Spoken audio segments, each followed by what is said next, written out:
ഞാനിവിടെ വിളക്ക് കഴുകാൻ എടുത്തിട്ടുള്ളത് ഇത്രയും സാധനങ്ങളാണ്. ചെറിയ 2 വിളക്കാണ് കഴുകുന്നത്. സെബീനപ്പൊടിയാണ്.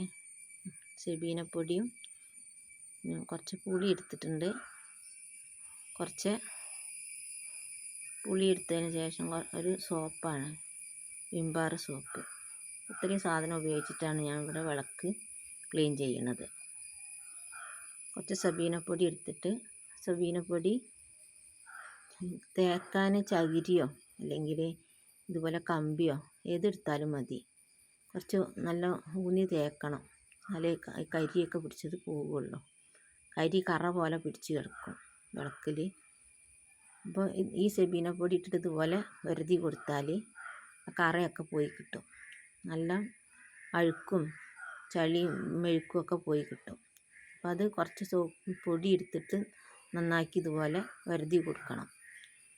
വെറുതെ തുടച്ചാലൊന്നും പോരാ, നല്ലപോലെ തേച്ച് കൊടുക്കണം. അങ്ങനെ എല്ലാ ഭാഗത്തും നല്ലപോലെ തേക്കണം.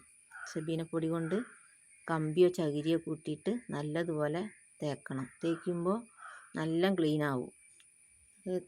തേച്ച് കഴിഞ്ഞാൽ തന്നെ കാണാം, നല്ല ക്ലിയർ ആയിട്ട് കിട്ടും.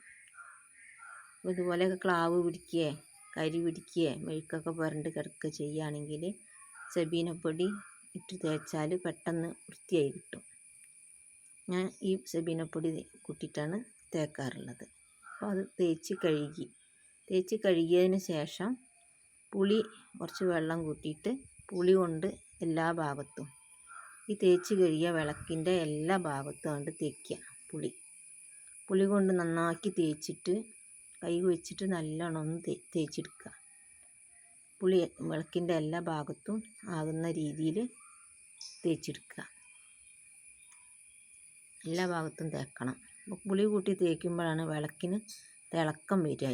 ഇതുവരെ പൊടി കൂട്ടി തേച്ചപ്പോൾ അതിൽ അഴുക്കും ചെളിയൊക്കെ പോയി. ഇനി പുളി കൂട്ടി തേക്കുമ്പോൾ നല്ല തിളക്കം കിട്ടും.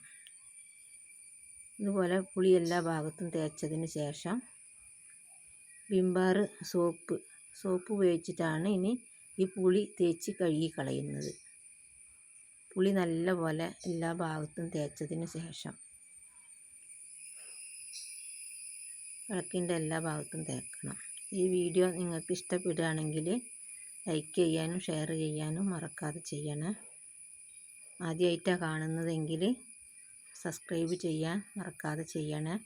സബ്സ്ക്രൈബ് ചെയ്യുമ്പോൾ ബെൽ ബട്ടൺ കൂടി ഒന്ന് അമർത്തണേ. ഇതുപോലെ പുളിയിട്ട് തേച്ചതിന് ശേഷം വിം ബാർ ഉപയോഗിച്ചിട്ട് തേച്ച് കഴുകുക. നല്ലതുപോലെ വിം ബാർ വെച്ചിട്ട് തേക്കണം. വിം ബാർ കുറച്ച് ചകിരിയോ അല്ലെങ്കിൽ ഇതുപോലെ കമ്പിയോ എടുത്തിട്ട് തേച്ചാൽ മതി. സോപ്പ് തേക്കുമ്പോൾ ചകിരിയാണ് നല്ലത്. ഞാൻ കമ്പിയാണ് എടുത്തിട്ടുള്ളത്. ചകിരിയാവും നന്നാവുക. നല്ല സ്മൂത്തായിട്ട് എല്ലാ ഭാഗവും അതുപോലെ തേച്ച് കഴുകിയെടുക്കുക. എത്ര കറയുള്ള വിളക്കും നല്ല ക്ലിയറായിട്ട് കിട്ടും. നല്ലപോലെ എല്ലാ ഭാഗത്തും സോപ്പ് എല്ലാ ഭാഗത്തും എത്തണം. നല്ലപോലെ കഴുകണം തേച്ചിട്ട്. പുളിപ്പൊക്കെ മാറിപ്പോണം. പുളി പോകാൻ വേണ്ടിയിട്ടാണ് സോപ്പിട്ട് കഴുകുന്നത്. പുളി അതിൽ നിന്ന് കഴിഞ്ഞാൽ കറുപ്പ് കളറ് വരും. അപ്പോൾ പുളി തേച്ച് അധിക നേരം വെച്ചേക്കാൻ പാടില്ല. പെട്ടെന്ന് തന്നെ കഴുകിയെടുക്കണം. സോപ്പിട്ടിട്ട് കഴുകിയെടുക്കണം. സോപ്പിട്ട് കഴുകിയാൽ തന്നെ നമ്മൾ വിളക്കൊക്കെ കരി പിടിച്ച് കിടക്കണ വിളക്കൊക്കെ സോപ്പിട്ട് കഴുകിയാൽ തന്നെ നമ്മളെ മനസ്സിന് തന്നെ ഒരു സന്തോഷം തോന്നും. ഇതിൻ്റെ നിറം കാണുമ്പോൾ സ്വർണം പോലെ തിളക്കം വരുമ്പോൾ നല്ല ഭംഗി കാണും. വിളക്കിൽ എന്നും കത്തിച്ച് വെക്കണ വിളക്ക് എല്ലാ ദിവസമൊന്നും കഴുകാൻ കഴിഞ്ഞില്ലെങ്കിൽ 4-5 ദിവസം ഒരാഴ്ച കഴിഞ്ഞിട്ട് കഴുകുമ്പോൾ ഇതുപോലെ ചെയ്താൽ പെട്ടെന്ന് തന്നെ നല്ല നിറമായി കിട്ടും. ഇതുപോലെ കഴുകിയതിന് ശേഷം ഞാൻ വെള്ളം തുടച്ചെടുക്കുകയല്ല ചെയ്തത്, ചരിച്ച് വെക്കുകയാണ് ചെയ്തത്. വെള്ളം ഇതിൽ നിന്ന് വാർന്നു പോകുന്ന രീതിയിൽ ചരിച്ചാണ് വെച്ചിട്ടുള്ളത്. ചരിച്ച് വെച്ച് വിളക്ക് ഉണങ്ങി വരുമ്പോൾ നല്ല തിളക്കമുണ്ടാവും. ഏത് പഴയ വിളക്കും നല്ല തിളങ്ങും. എല്ലാവരും ഇതുപോലെ ഒന്ന് ചെയ്ത് നോക്കണേ. ആ അഴുക്കും ചളിയൊക്കെ പോയി നല്ല തിളക്കം വന്നിട്ടുണ്ട്. ഇത് നല്ലോണം തിളങ്ങണമെങ്കിൽ ഇതിൻ്റെ വെള്ളമൊക്കെ ഉണങ്ങി കിട്ടണം. വെള്ളം ഉണങ്ങാൻ വേണ്ടി ഇതുപോലെ ചരിച്ചാണ് ഞാൻ വെച്ചിട്ടുള്ളത്.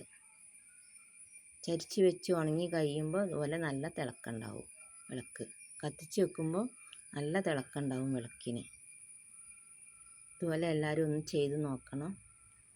എത്ര വിളക്കുണ്ടെങ്കിലും ഇതുപോലെ ചെയ്താൽ മതി. വിളക്ക് മാത്രമല്ല, ഓട്ടുപാത്രങ്ങളെല്ലാം ഇതുപോലെ ചെയ്താൽ നല്ല തിളക്കം കിട്ടും. കാണാനും നല്ല ഭംഗിയാണ്.